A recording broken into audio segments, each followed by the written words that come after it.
406장 부르시겠습니다.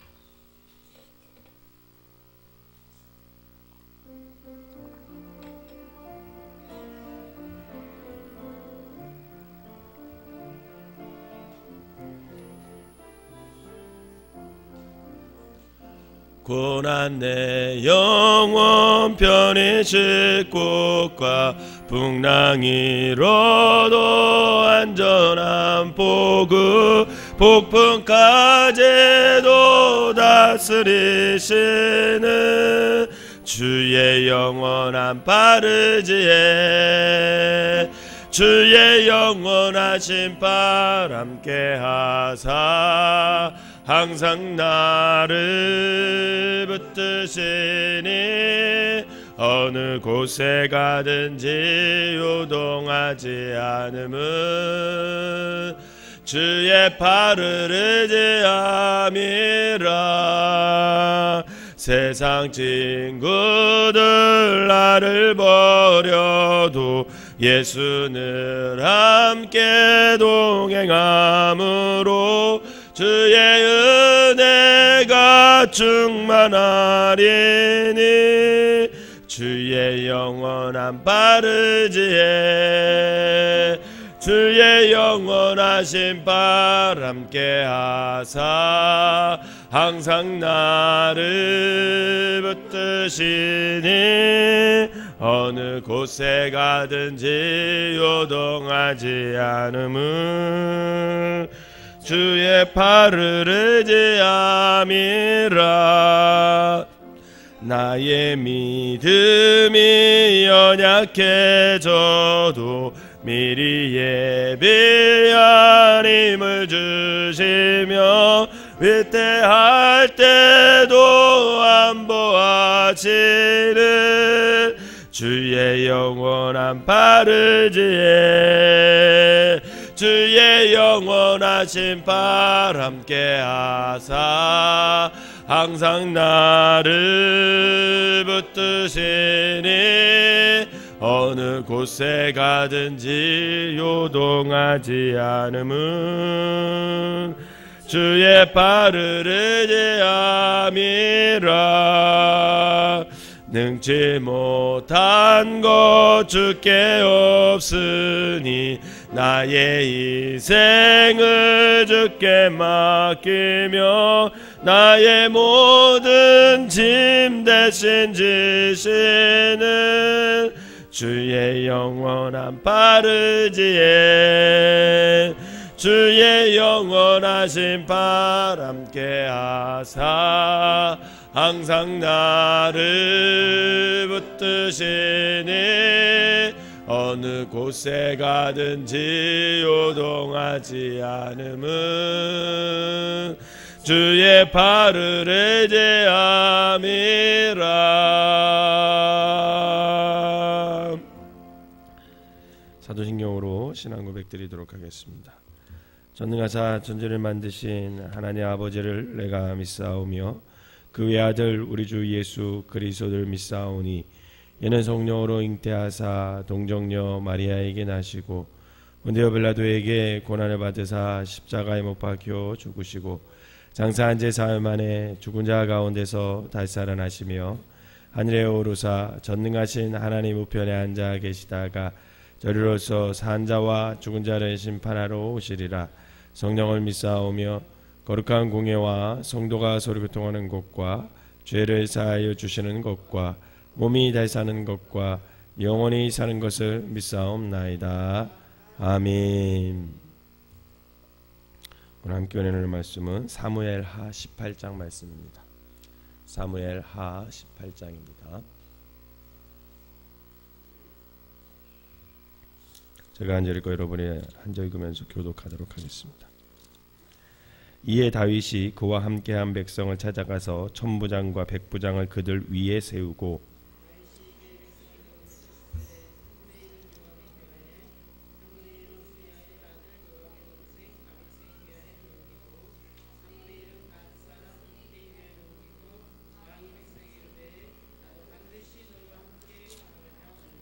백성들이 이르되 왕은 나가지 마소서. 우리가 도망할지라도 그들은 우리에게 마음을 쓰지 아니할 터이요 우리가 절반이나 죽을지라도 우리에게 마음을 쓰지 아니할 터이라. 왕은 우리 만명보다 중하시오니 왕은 성읍에 계시다가 우리를 도우심이 좋으니이다 하니라.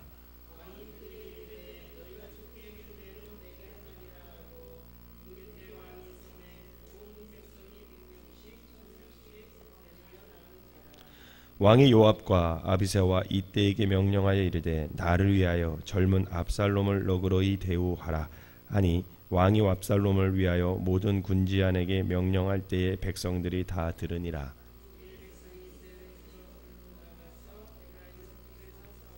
거기서 이스라엘 백성이 다윗의 부하들에게 패하매 그날 그곳에서 전사자가 많아 2만 명에 이르렀고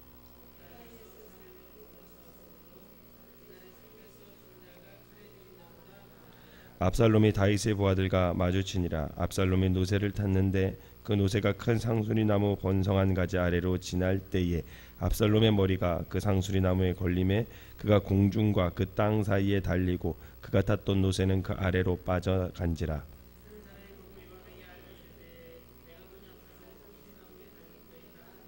요압이 그 알린 사람에게 이르되 내가 보고 어찌하여 당장에 쳐서 땅에 떨어뜨리지 아니하였느냐. 내가 네게 은 10개나 띠 하나를 주었으리라 하는지라.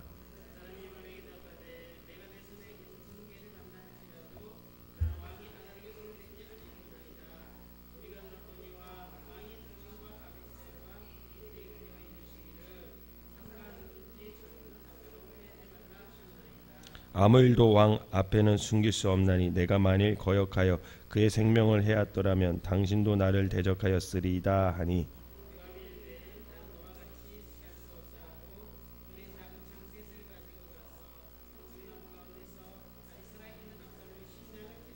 요압의 무기를 든 청년 10명이 압살롬을 에워싸고 쳐 죽이니라.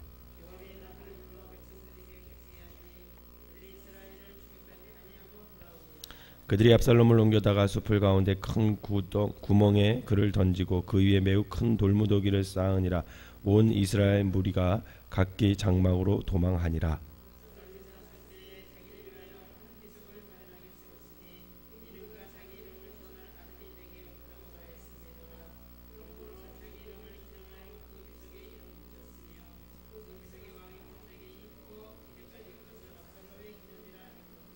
사독의 아들 아히마아스가 이르되 청하건대 내가 빨리 왕에게 가서 여호와께서 왕의 원수 갚아 주신 소식을 전하게 하소서.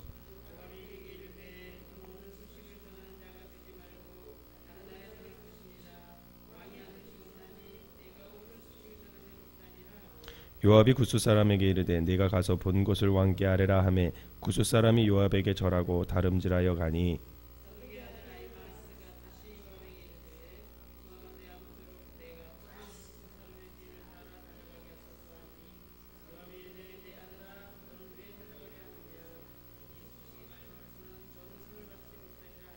그가 한사코 달려가겠노라고 하는지라. 요압이 이르되 그리하라 하니 아히마아스가 들길로 다름질하여 구스 사람보다 앞질러 가니라.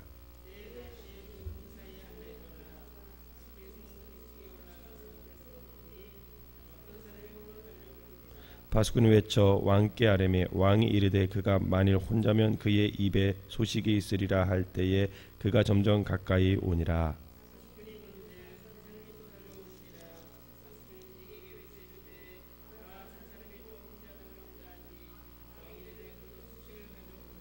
바스군이 이르되 내가 보기에는 앞선 사람의 다름질이 사독의 아들 아히마아스의 다름질과 같으니이다 하니 왕이 이르되 그는 좋은 사람이니 좋은 소식을 가져오니라 하니라.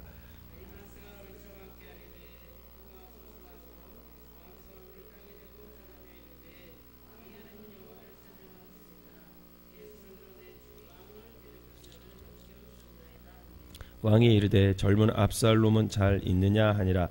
아히마아스가 대답하되 요압이 왕의 종 나를 보낼 때에 크게 소동하는 것을 보았사오나 무슨 일인지 알지 못하였나이다 하니 구스 사람이 이르러 말하되 내 주 왕께 아랠 소식이 있나이다.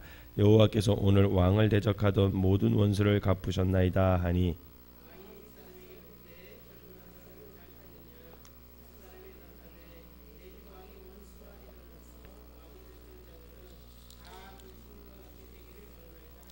가지겠습니다. 왕의 마음이 심히 아파 문 위층으로 올라가서 우니라. 그가 올라갈 때에 말하기를 내 아들 압살롬아, 내 아들 압살롬아, 차라리 내가 너를 대신하여 죽었다면 압살롬 내 아들아 하였더라. 아멘. 이 새벽에도 하나님의 은혜가 여러분들과 함께 하시기를 주님의 이름으로 축원합니다. 새벽에 나오실 때 옷을 단단히 입고 나오세요. 비가 어제 왔더니 굉장히 추워졌네요. 감기 걸리면 또 새벽기도 하고 싶어도 또 못하니까 감기 걸리지 않도록 새벽에는 따뜻하게 옷을 입고 나오시기를 바랍니다. 오늘 본문은 아버지 다윗과 아들 압살롬의 전쟁을 기록한 그런 장입니다.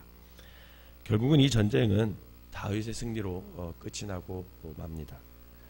오늘 이 본문을 읽다가 제가 두 문장에 굉장히 은혜를 받았습니다. 그 두 은혜 받은 문장을 가지고 오늘 본문을 좀 살펴보려고 합니다. 이제 친아들 압살롬이 다윗의 친아들 압살롬이 구테타로 인해서 절망과 비탄의 구렁텅이에 지쳐있던 다윗을 하나님께서는 마하나임으로 인도하십니다. 그리고 암몬 사람 소비를 비롯하여 요나단의 아들을 거두었던 마길과 또 그 지역의 유지인 바리실레가 제공하는 그런 휴식처와 양식을 먹고 이제 원기를 회복하죠. 그게 바로 이제 전장 마지막 부분에 이제 나옵니다. 그때 이제 다윗은 그것을 회복하고 나서 전열을 가다듬고 이제 길르앗에 진을 친 압살롬의 연합군과 전투하기를 위한 준비를 하기 시작을 합니다. 다윗은 우선 진영을 3등분하여서 각기 요압과 아비사와 이때를 사령관으로 임명하고 자신이 전쟁에 선두에 서려고 하자 그를 따르던 백성들이 한결같이 다윗의 이 결정에 대해서 반대합니다. 그 이유가 3절입니다. 3절을 한번 읽어보도록 하겠습니다. 시작. 백성들이 이르되 왕은 나가지 마소서. 우리가 도망할지라도 그들은 우리에게 마음을 쓰지 아니할 터이요 우리가 절반이나 죽을지라도 우리에게 마음을 쓰지 아니할 터이라. 왕은 우리 만명보다 중하시오니 왕은 성읍에 계시다가 우리를 도우심이 좋으니이다 하니라. 아멘. 여기 3절에 보니까 왕은 우리 만명보다 중합니다. 이런 말이 있어요. 다윗의 생명과 다른 사람의 생명이 그렇게 차이가 나는 걸까? 여러분, 하나님이 만드신 생명이 어떤 생명은 귀하고 어떤 생명은 덜귀하고 그런 생명이 어디 있겠어요? 천하보다도 귀하게 여기는 그 하나님의 마음은 우리 각 사람에게 다 동일하게 임할 줄 믿으시기를 바랍니다. 근데 여기 있던 백성들은 뭐라고 생각하냐면 왕, 즉 다윗이 우리 만명보다 중합니다. 이렇게 생각하는 거예요.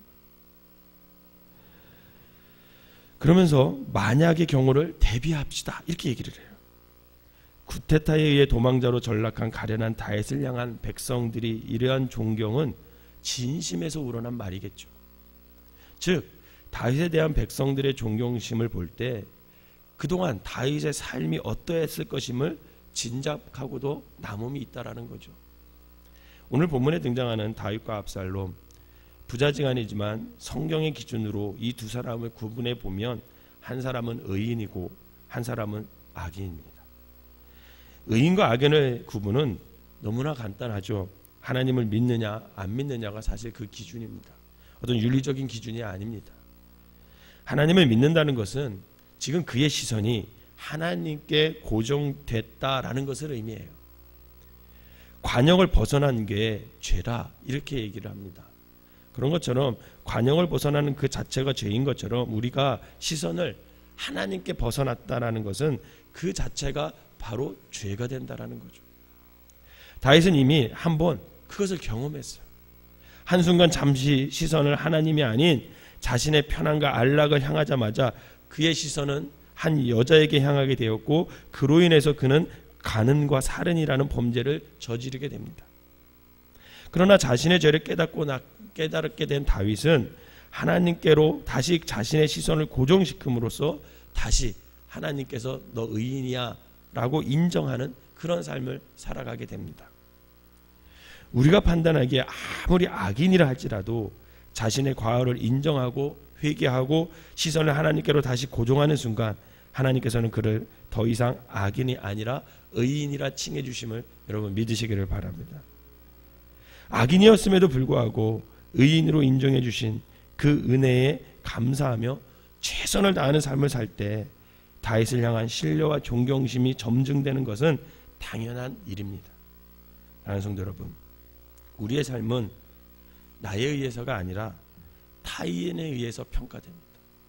여러분, 내가 나를 평가할 수 없잖아요. 나의 평가는 늘 다른 사람들이 하게 돼 있습니다. 그래서 사실은 다른 사람들이 나를 평가하는 게 굉장히 중요해요. 그게 정확합니다. 나를 존경해달라고 강요하거나 애걸할 필요가 없어요. 왜냐하면 그 사람이, 그 상대방이 나를 판단하게 돼 있기 때문에 그렇죠. 그저 우리의 시선을 하나님께 고정시키고 그분의 뜻에 합당한 그런 말씀 안에서, 주님 안에서 바른 삶을 살아갈 때 나와 인접한 사람들로부터 존경을 받는 것은 당연한 것입니다. 문자적이라면 우리는 다윗보다는 훨씬 괜찮은 삶을 사는 거예요. 왜 그런지 아세요? 왜냐하면 우리는 소위 다윗이 행했던 극악무도한 죄악은 범하지 않았잖아요. 누군가를 죽이지도 않았잖아요. 남의 남편의 여자를 뺏은 적도 없잖아요. 그러나 중요한 것은 자신의 죄를 깨닫고 다시 하나님의 품에 돌아온 다윗, 그 이후의 삶이 중요하다라는 거죠. 만약 그가 회심 이후에 의인의 삶을 제대로 살지 못했다면 어떻게 백성들로부터 왕은 우리 10,000명보다 중하십니다, 이런 존경을 받을 수가 있었겠느냐라는 거죠. 여러분, 한 15년 전인가 모래시계 아세요? 모래시계? 한번 그 모래시계가 우리나라에 처음 김종학 PD 죽었잖아요. 그 김종학 PD가 제작한 그 모래시계가 나왔을 때 굉장히 우리나라의 드라마에 아주 그냥 혁신이 이루어졌죠. 그 모래시계 우리 현대사를 새롭게 막 다루면서 굉장히 인기가 많았습니다. 제가 그걸 한 번도 안 빼놓고 봤어요. 지금도 15년이 지났는데 지금도 막 대사가 기억날 정도로 굉장히 재밌게 본 드라마인데 거기 최민수와 누구죠? 박상원이 이렇게 주인공으로 나오죠. 태수와 우석이 이렇게 나오는데 거기서 한 굉장히 인상적인 장면이 있습니다. 그게 뭐냐면 둘 다 그때 이제 광주 혁명에 참여를 하죠. 광주 민주 시민 운동에 참여를 하는데 우석이라는 애는 공수 부대에 가가지고 그 광주 시민들을 총으로 쏴 죽이는 그런 역을 그렇게 해서 참여를 합니다. 근데 태수는 깡패예요. 이 태수는 깡패인데 깡패 후배 집에 놀러 갔다가 우연찮게 그 시민 항쟁이 일어나면서 거기에 말리게 돼요. 그러면서 시민의 편에 서서 대항하는 그런 경험을 하게 됩니다. 그러고 나서 거기서 태수, 그 깡패, 최민수의 깡패 후배가 죽음을 당해요. 그래서 그 광주 모든 게 다 이제 끝나고 나서 세월이 흐르죠. 세월이 흘러서 태수는 계속 깡패로 살아요. 최민수 깡패로 살아요. 그리고 우석은 변호사가 돼요. 변호사가 돼서 약자의 편에 서서 항상 이렇게 하고 검사가 되죠. 검사가 돼서 약자들 편에서 이렇게 하는 그런 검사로 살아가요. 그러다가 이제 결국은 이 태수 친구의 깡패를 잡게 되죠. 그래서 재판을 하게 되는데 재판을 막 진행해 갑니다. 그러면서 이 태수의 죄를 다 밝혀내요.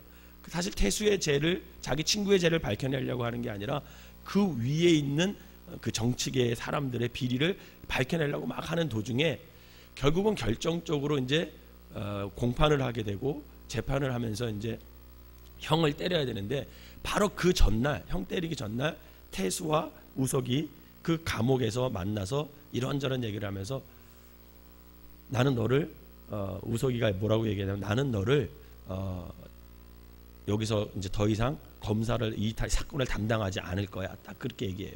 왜 그러냐면 양심에 찔리는 거예요.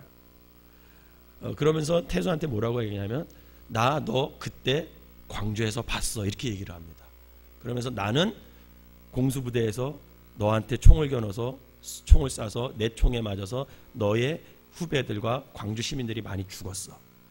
그리고 너는 그때 시민군으로서 있으면서 시민들과 함께 대항했던 자리에 너 있어서 나 그때 너를 봤어. 그러면서 내가 이렇게 사람을 죽였는데 어떻게 내가 너를 죄인이다, 나쁘다 이렇게 판단하겠느냐. 딱 그렇게 얘기를 해요. 그러면서 내일부터 검사가 사건 담당 검사가 바뀔 거니까 그렇게 알고 협조 좀 잘해줘 이렇게 얘기를 합니다.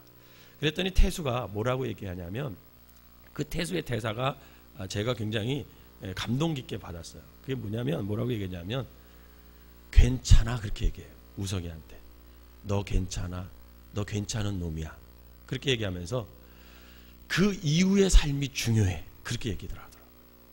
그 이후에 나는 깡패로 살았고 너는 최선을 다해서 너의 삶을 진지하게 아름답게 갖고 와서 지금의 자리에 온 거야. 다른 사람보다 너 참 괜찮은 사람이야. 그러니까 다른 사람이 만약에 내 죄를 가지고 왈가왈부하면 인정을 못하겠지만 네가 내 죄를 판단해서 몇 년형이라 이렇게 선고하면 나 그거 충분히 받아들일 수 있어. 그러니까 괜찮아. 네가 해줘. 그 이후의 삶이 굉장히 중요해. 그 이후의 삶은 나는 깡패로 살았고 그 이후의 삶이 너는 그렇게 살아서 지금 검사가 된 거야. 그러니까 괜찮아. 그렇게 얘기를 해요. 여러분 사실 하나님 앞에서 죄인 아닌 사람이 어디 있겠습니까? 그런데 우리가 그 죄인인 것을 인정하고 하나님 앞에서 회개하고 그 이후의 삶이 중요한 거죠. 그 이후의 삶이 어떻게 살았느냐에 따라 하나님이 우리를 향한 평가는 달라지게 된 겁니다. 반면 압살롬의 삶에 대한 평가는 어떠합니까? 압살롬은 자신이 너무나 자랑스럽게 여겼던 것에 의해 결국 최후를 맞이해요. 왕의 신분을 나타내는 노새를 타다가 도망하다가 늘 백성들의 큰 호감을 사던 그 무거운 머리털. 그럼 압살롬이 1년에 한 번씩 머리를 깎을 때마다 그 머리가 얼마나 풍성하고 아름다웠는지 사람들이 그 모든 압살롬에게 다 반했다고 성경은 기록하고 있거든요. 그 머리털이 어떻게 했습니까? 상수리 나무에 걸려서 그 전쟁에서 전쟁다운 전쟁 한 번 해보지도 못하고 그냥 거기에 걸려 죽음을 당합니다. 자기가 자랑하던 그 머리털. 그럼 그거에 결국은 죽음을 당해요. 그리고 그의 시체는 근처 숲을 가운데 큰 구덩이 속에 던져지게 되고 저주받은 표시로 돌무더기가 놓이게 됩니다. 그리고 자기가 자기 이름을 높이려고 했던 비석 하나 만들었는데 결국 그 비석이 그의 무덤의 비석이 됐어요. 스스로 자기 비석을 만드는 거예요.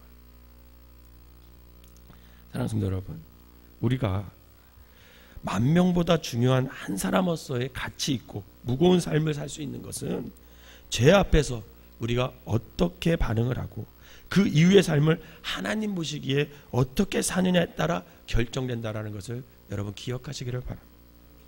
바라기는 다윗과 같이 죄 앞에서 철저하게 회개하고 회개한 이후의 삶은 늘 하나님의 말씀과 뜻 가운데서 사명을 감당하며 살아가는 삶이 되시기를 바랍니다. 그럴 때 우리는 만 명보다 가치 있는 삶을 살 수가 있게 되는 거죠. 두 번째 제가 은혜 받은 문장은 5절 말씀이에요. 그럼 우리 5절 말씀 한번 읽어봅시다. 시작. 왕이 요압과 아비새와 이때에게 명령하여 이르되 나를 위하여 젊은 압살롬을 너그러이 대우하라 하니 왕이 압살롬을 위하여 모든 군 지휘관에게 명령할 때에 백성들이 다 들으니라. 아멘. 여러분 개역개정은 젊은 압살롬 이렇게 표현되어 있지만요, 개역 성경에 이 성경 바로 전에는 어떻게 표현되며 나를 위하여 소년 압살롬을 너그러이 대해주라 이렇게 돼요. 자식을 향한 아버지의 사랑이 정말 물씬 묻어있는 그런 문장이에요. 소년 압살롬.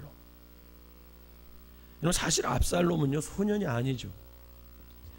그는 장부예요. 장부, 대장부입니다. 대장부를 소년이라고 부르지 않아요. 그러나 아버지의 다윗의 눈에는 그 압살롬이 아무리 장성하고 대장부라 할지라도 늘 어린아이로 보이는 거예요. 자신의 왕자리를 찬탈했을 뿐만 아니라 자신을 죽이고자 이스라엘 연합군을 이끌고 길르야에서 진을 치고 있는 그 압살롬은 다윗의 눈에는 여전히 죽여야 할 적이 아닌 소중하고 귀여운 아들 소년이라는 것. 다윗은 바로 이곳 마하나의 의미를 잘 알고 있습니다. 하나님의 두 군대가 함께 해주실 것이라는 거죠. 그렇기 때문에 이 전쟁에서 분명히 승리에 대한 확신을 갖고 전쟁에 임하고 있는 거예요. 그렇기 때문에 부하 장교들에게 뭐라고 얘기합니까? 너희에게 몹쓸 짓을 한 압살롬이지만 나에게 있어서 귀중한 존재이니까 전쟁에 이르게 될 때에 압살롬에게 해를 가지 않도록 너희들이 좀 잘 그 생명을 좀 보존해달라, 그렇게 부탁을 하는 거죠. 이미 다윗은 이 전쟁에 승리할 것을 믿었습니다. 아버지의 사랑이 정말 구구절절 묻어있는 것을 볼 수가 있어요. 사랑하는 성도 여러분, 인간 다윗이 압살롬에게 대한 사랑이 이러할진데 여러분, 창조주 하나님의 우리에게 향하신 그 사랑이 얼마나 깊을까 생각할 때 여러분, 저와 여러분들이 감사하지 않을 수 없습니다. 어찌 보면 하나님과의 관계가 있어서 우리는 압살롬보다 더 큰 죄인일지 모릅니다. 하나님을 수없이 부정하고 반항하는 등 귀에만 생각하면 그냥 나의 시선을 하나님을 향하기보다는 이 세상으로 향할 때가 얼마나 많이 있어요. 그럼에도 불구하고 하나님께서는 그분의 그 무한한 사랑으로 우리를 용서해 주시고 늘 우리를 품어주신다는 거죠. 왜냐하면 저와 여러분이 하나님 아버지의 귀한 자녀이기 때문임을 믿으시기를 바랍니다.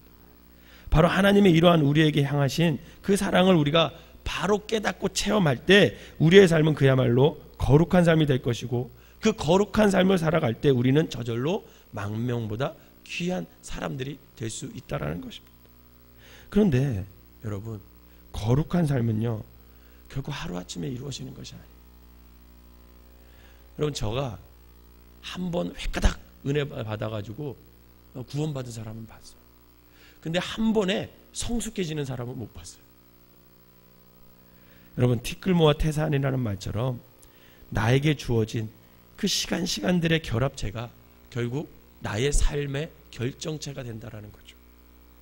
그렇기 때문에 우리가 매 순간마다 하나님을 의지하면서 최선을 다하는 삶을 산다면 하나님 보시기에 아름다운 삶일 뿐만 아니라 세상 사람 보기에도 아름다운 삶을 우리는 살 수가 있을 것입니다.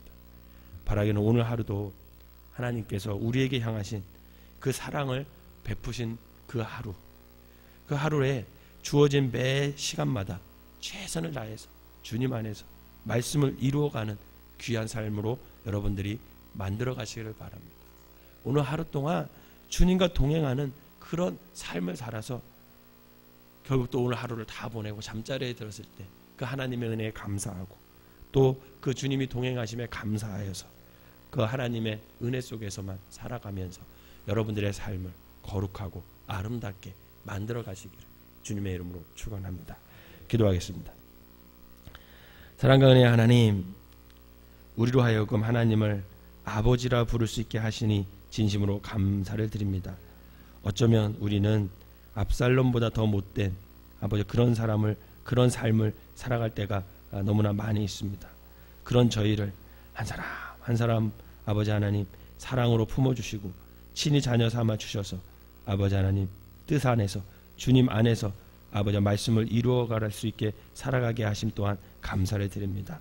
하나님, 오늘 하루 또 하나님께서 아버지 하나님 선물로 우리에게 허락하여 주셨는데 아버지 세상 사람의 시선을 의식하는 가식된 삶으로 사는 것이 아니라 주님의 시선을 의식하여 아버지 우리의 삶의 모습을 또 우리의 시선을 주님께 고정시키고 주님과 동행하며 주님의 뜻 안에서 최선을 다하는 삶을 살아갈 수 있는 귀한 한 날이 되게 하여 주시옵소서. 그리하여 그 1분 1초가 모여지고 또 그 시간이 모여져서 우리의 삶이 결국은 하나님 앞에서 아버지 거룩한 삶을 살 뿐만 아니라 아버지 하나님 다른 사람 보시기에도 다른 사람 보기에도 만명보다 참 귀한 삶을 저 사람은 살아가는구나 라는 그런 소식을 듣도록 아버지 하나님 우리의 삶을 아름답게 갖고 나갈 수 있도록 인도하여 주시옵소서. 오늘 하루도 그렇게 살기를 간절히 소원하며 또 이 새벽에 나와서 기도하는 모든 것들을 하나님께서 응답하여 주셔서 저들의 삶 가운데 늘 살아계신 하나님이 동행하여 주시옵소서. 예수님의 이름으로 기도하옵나이다. 아멘.